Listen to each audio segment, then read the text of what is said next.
વિદ્યાર્થી મિત્રો, સૌપ્રથમ તો તમને દરેકને કોંગ્રેચ્યુલેશન. ધોરણ 10માંથી 11માં આવવા બદલ દરેકને અભિનંદન.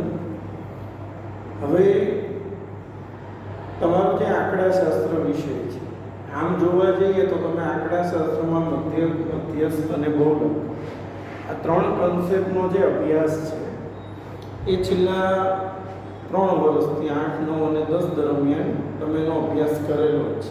આલેખનો પણ અભ્યાસ કરેલો છે. તો હવે આપણું જે આંકડાશાસ્ત્ર છે એમાં પણ એનો જ અભ્યાસ આવે છે. તો સૌપ્રથમ આપણે આંકડાશાસ્ત્ર શું છે એની સમજ મેળવીશું.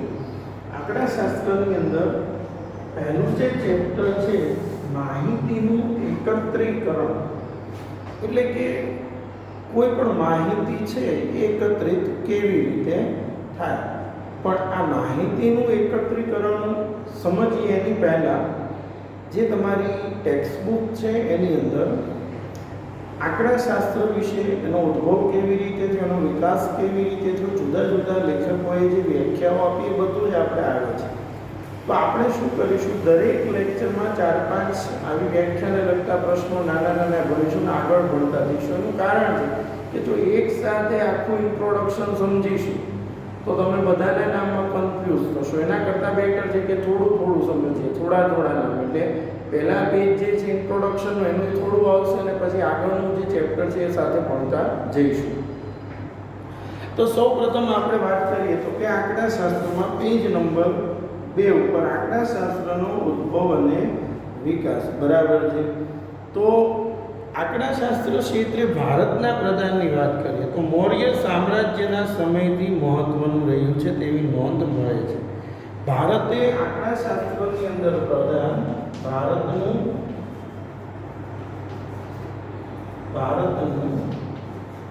આંકડાશાસ્ત્રમાં પ્રદાન મૌર્ય યુગથી, મૌર્ય રાજાઓનો જે સમય હતો ત્યારથી રહ્યું હોય એવું માનવામાં આવે છે.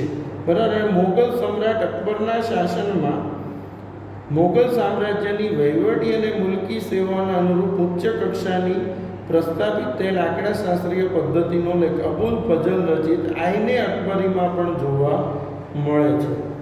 જો મુગલ સમ્રાટ જે અકબર બાદશાહ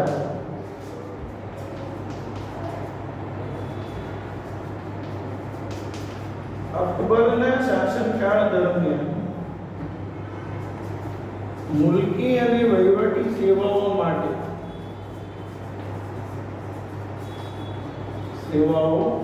માટે જે આંકડાશાસ્ત્ર છે તેનો ઉપયોગ થતો હતો કે રાજ્યનો વહીવટ કરવા માટે, રાજ્યની માહિતી બધી રાખવા માટે આંકડાશાસ્ત્રનો ઉપયોગ થતો હતો.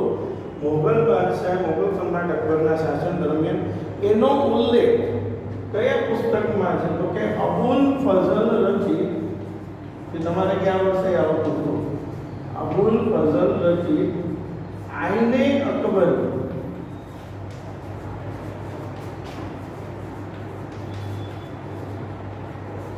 આ પુસ્તકની અંદર એનો ઉલ્લેખ જોવા મળે છે. આઈને અકબરીમાં, આઈને અકબરી એટલે આઈને અકબરી લખો તો પણ ચાલે, બરાબર છે. આઈને અકબરીમાં પણ તેનો ઉલ્લેખ જોવા મળે છે.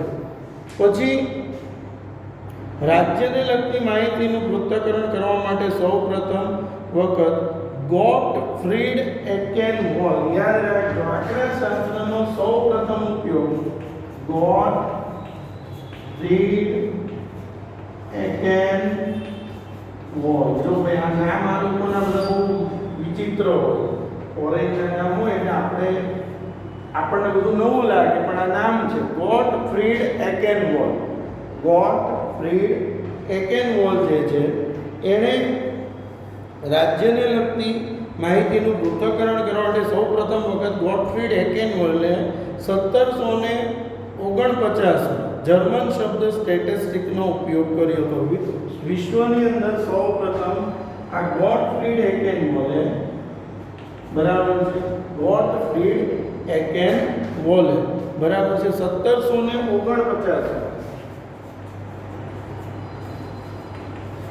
જર્મન શબ્દ સ્ટેટિસ્ટિક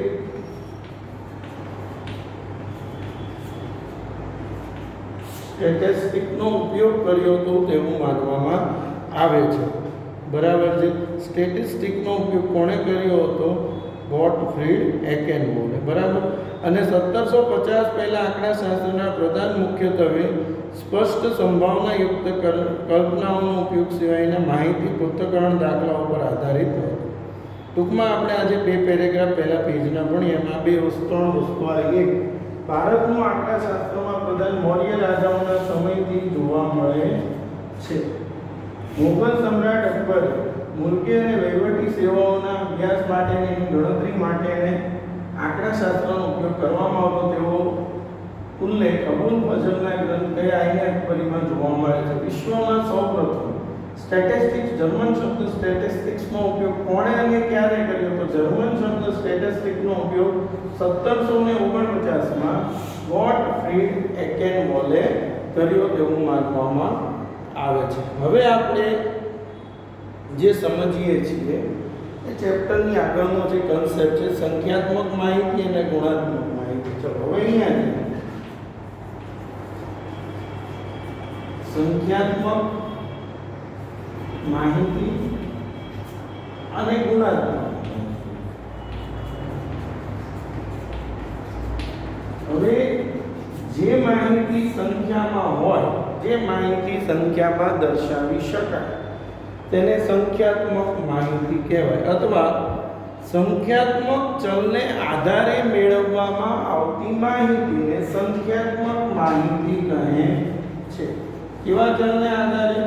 સંખ્યાત્મક ચલને આધારે મેળવવામાં આવતી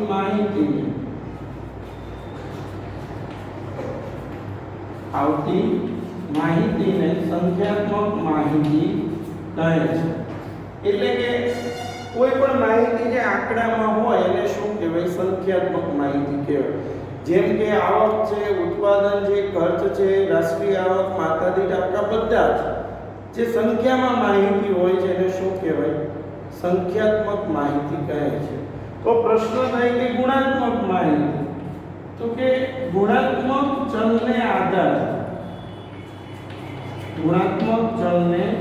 આધારે મેળવવામાં આવતી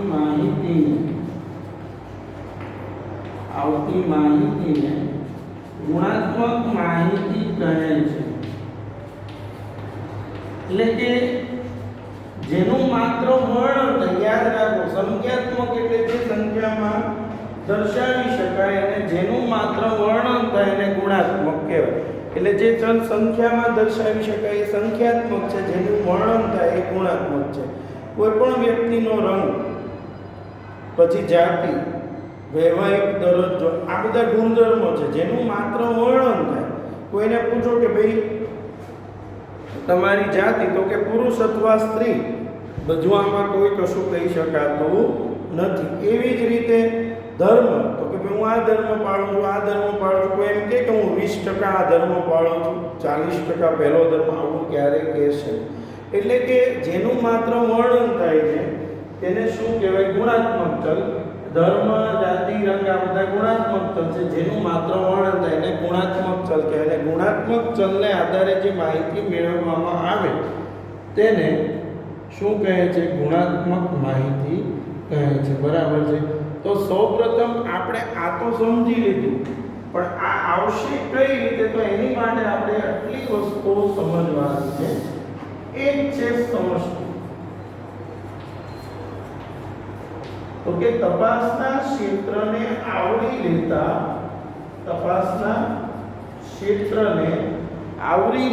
તમામ એકમોના સમૂહને, તપાસના ક્ષેત્રને આવરી લેતા તમામ એકમોના સમૂહને, તપાસના ક્ષેત્રને આવરી લેતા તમામ એકમોના સમૂહને સમષ્ટિ કહે છે. એટલે કે તમે કોઈ બાબતની તપાસ કરવા માંગો છો, તમારા તપાસનું જે ક્ષેત્ર છે, ધારો કે કોઈ વ્યક્તિએ જાણવું છે કે ભાઈ અમદાવાદમાં સેટેલાઇટ વિસ્તારની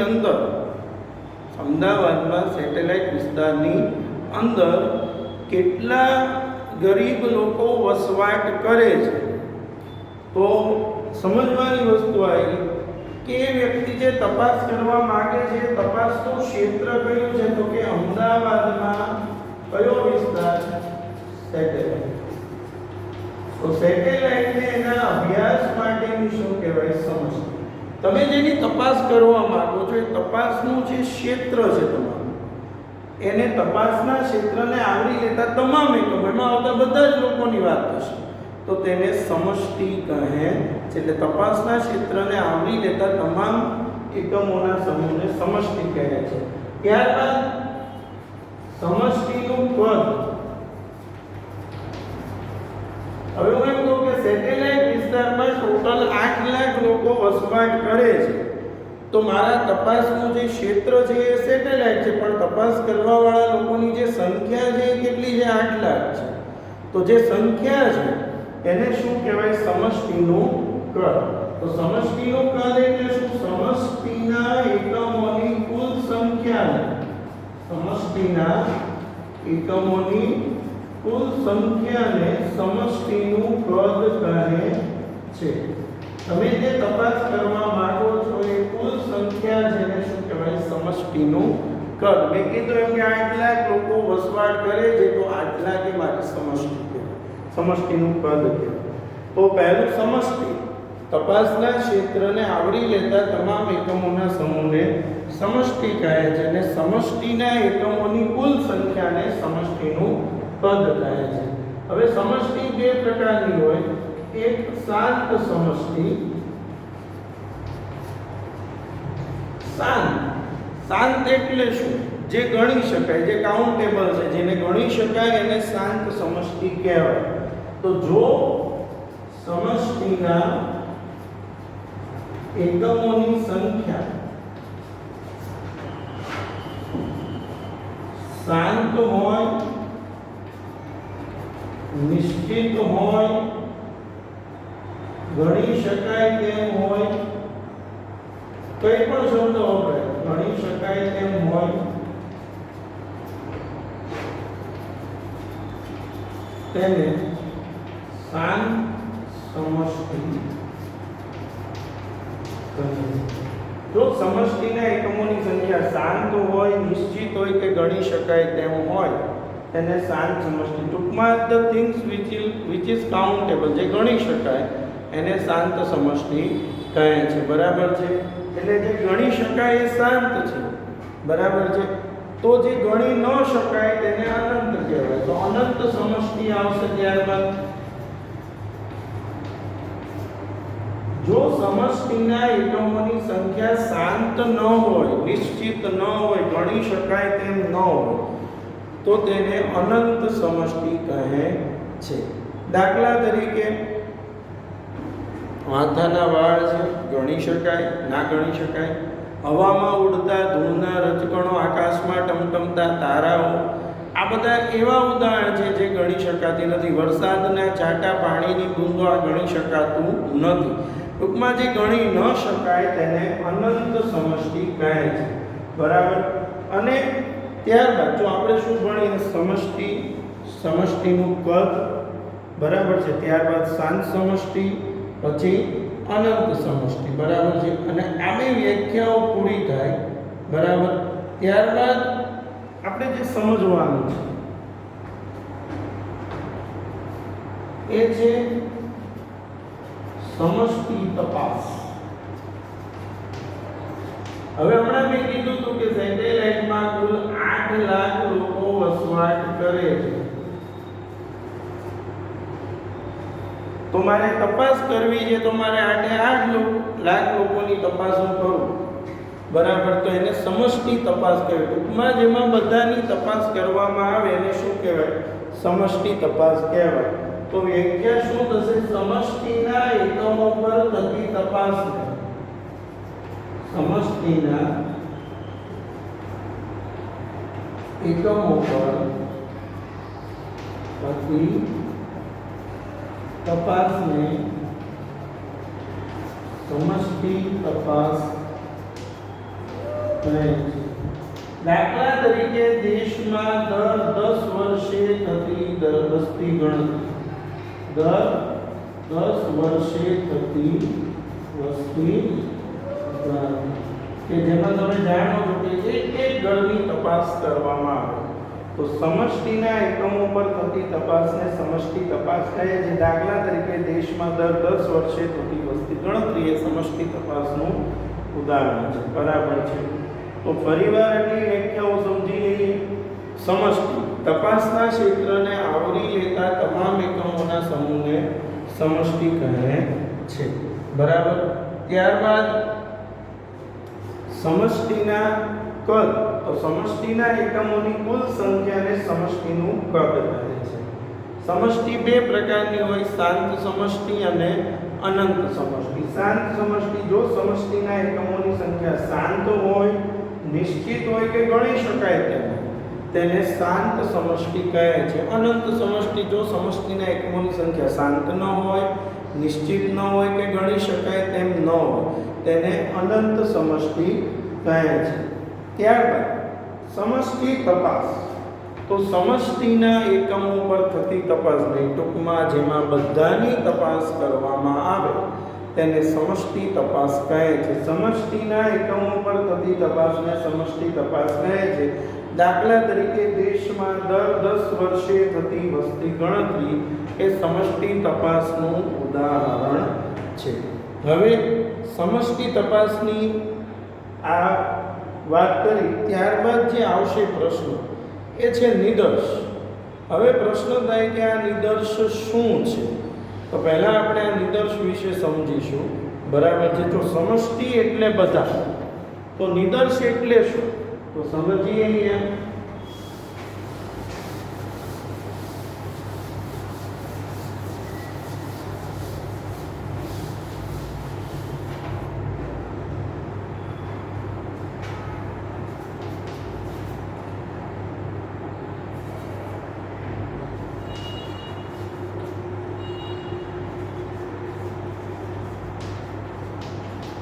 તો સમષ્ટિમાંથી જે પસંદ કરેલા હોય તેને નિદર્શ કહે છે. ના કેવું છે, હું એમ કહું કે કુલ 8 લાખ લોકો હતા, એમાંથી આપણે એમ નક્કી કરીએ કે આપણે 80,000 લોકોની તપાસ કરવી છે, તો આને સમષ્ટિ કહેવાય.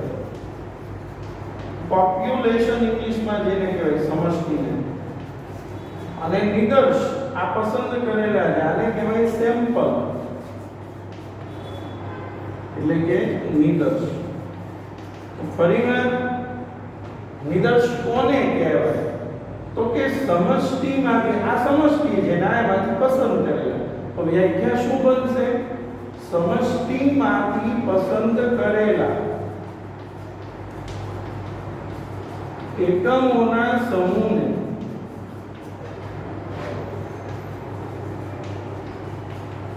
નિદર્શ કહે છે. સમષ્ટિમાંથી જે પસંદ કરીએ તેને નિદર્શ કહે છે. અને નિદર્શનું કદ, તો આજે જે નિદર્શનું કદ છે 8 લાખ સમષ્ટિનું કદ છે, તો 80,000 એ નિદર્શનું કદ છે. તેની વ્યાખ્યા શું? નિદર્શના એકમોની સંખ્યાને, નિદર્શના એકમોની સંખ્યાને નિદર્શનું કદ કહે છે. એટલે નિદર્શના એકમોની સંખ્યાને નિદર્શનું કદ કહે છે. એને કહેવાય સેમ્પલ સાઇઝ. પેલું પોપ્યુલેશન સાઇઝ હતું, ના સેમ્પલ સાઇઝ. ત્યારબાદ નિદર્શ તપાસ. નિદર્શ તપાસ કોને કહેવાય તો નિદર્શના એકમો પર થતી તપાસને, નિદર્શના એકમો પર થતી તપાસને નિદર્શ તપાસ કહે છે. નિદર્શના એકમો પર થતી તપાસને નિદર્શ તપાસ કહે છે. ફરીવાર વિદ્યાર્થીઓ, અથવા આવું પણ લખો, સમષ્ટિમાંથી પસંદ કરેલા નિદર્શના એકમો પર થતી તપાસને નિદર્શ તપાસ કહે છે. એવું લખો તો પણ ચાલે. બરાબર છે. હવે આપણે આ નિદર્શ તપાસની વાત કરીએ. બરાબર છે. તો મેં તમને જે સમજાવ્યું પહેલા, તો સમષ્ટિનું કરતો અહીંયા નિદર્શનું અને નિદર્શ તપાસ. તો નિદર્શ તપાસના ઉદાહરણ શું? તમે આમનામ જીવનમાં દરરોજ ઘણી જગ્યાએ ઉદાહરણો જોતા હો છો. જેમ કે હું તમને એમ કહું કે ડૉક્ટર છે, ડૉક્ટર એણે દર્દીના લોહીની તપાસ કરવી હોય તો શું કરે? શરીરનું બધું લોહી લઈ લેશે, કેસ પૂરો થઈ જાય ધ્યાનથી. નહીં કરે. શું કરશે?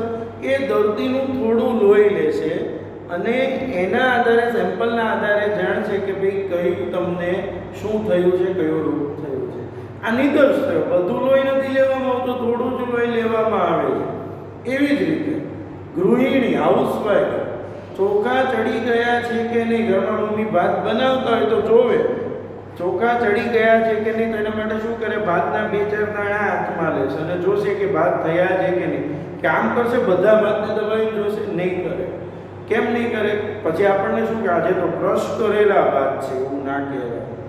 શું કહેશે તમને કે ભાઈ ચોખા ચડી ગયા જ નહીં જોવાય, ભાતના 2-5 દાણા હાથમાં લઈને તપાસ હાથ ધરે છે. એવી જ રીતે બજારમાંથી ઘઉં ચોખા ખરીદવા જઈએ તો આપણે ઘઉં કે ચોખાના થોડા દાણા હાથમાં લઈને તપાસ કરીએ છીએ કે બરાબર છે કે નહીં. આ નિદર્શ તપાસ છે. ટૂંકમાં જેમાં અમુકની તપાસ કરવામાં આવે એને નિદર્શ તપાસ કહેવાય. બરાબર છે. ફરીવાર આપણે આજે જેટલા પણ પ્રશ્નો ભણ્યા છીએ, પહેલા 3 પ્રશ્નો આગળના અને પછીના બધા જ પ્રશ્નો, સમષ્ટિનું કદ, નિદર્શ, શાંત સમષ્ટિ, અનંત સમષ્ટિ, વ્યાખ્યા, ઉદાહરણ, પછી સમષ્ટિ તપાસ, નિદર્શનું કદ અને નિદર્શ તપાસ. આ 8 પ્રશ્નો સંખ્યાત્મક માહિતી, ગુણાત્મક માહિતી અત્યારે ના લગતા, આવતા લેક્ચરમાં ફરીવાર એક્સપ્લેન કરીશું. 8 અને પહેલા 3 ટોટલ 11 પ્રશ્નો દરેકે પોતાની નોટબુકમાં લખી લેવા, જેથી કરીને તમારો આખો જે ચોપડો છે વ્યવસ્થિત બનાવી શકાય. અને જો વિદ્યાર્થીઓ તમને આજનો અમારો લેક્ચર છે પસંદ આવે તો લાઈક કરજો, સબસ્ક્રાઈબ કરજો અને શેર કરો, જેથી તમારા મિત્રો એ પણ સરળતાથી આ આંકડાશાસ્ત્ર વિષયનો અભ્યાસ કરી શકે. Thank you.